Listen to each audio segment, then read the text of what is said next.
সারা জীবনের জমানো সঞ্চয়টুকুই কাল হয়েছিল বাক প্রতিবন্ধী বৃদ্ধা ববি বেগমের।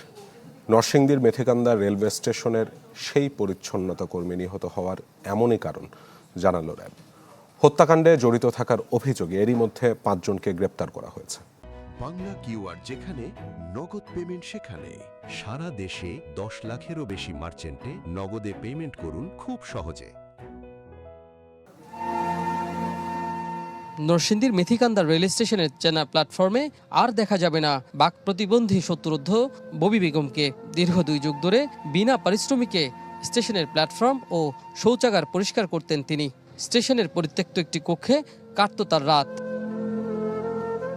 যাত্রী ও স্থানীয়দের দেয়া খাবার আর সামান্য সাহায্যেই চলত ববি বেগমের জীবন।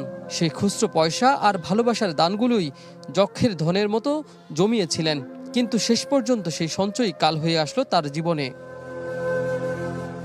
গত শনিবার রাতে একদল দুর্বৃত্ত টাকার জন্য নির্মমভাবে মারধর করে ববি বেগমকে, ছিনিয়ে নেয় তার সারা জীবনের সঞ্চয়। হাসপাতালে কয়েকদিন মৃত্যুর সাথে লড়ে অবশেষে হার মানেন এই অসহায় বৃদ্ধা। এই নির্মম হত্যাকাণ্ডের পর ঘাতকদের ধরতে অভিযানে নামে র্যাব 11 এবং 9। নরসিংদী ও ব্রাহ্মণবাড়িয়া থেকে গ্রেপ্তার করা হয় 5 ঘাতককে।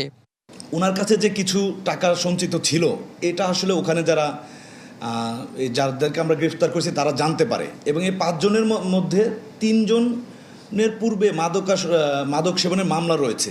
উনি তো কথা বলতে পারেন না, উনি বাক প্রতিবন্ধী, যার কারণে এই টাকা নেওয়ার উদ্দেশ্যেই তার উপর হামলা করে বলে ধারণা করা যায়। যে মানুষটি বিনা স্বার্থে স্টেশনকে আগলে রেখেছিলেন, সেই মেথিকান্দা স্টেশনে এখন নেমে এসেছে এক নীরবতা। অনেক ধন্যবাদ সবাইকে, অনেক ধন্যবাদ। কাজী ফয়সাল, চ্যানেল 24, ঢাকা।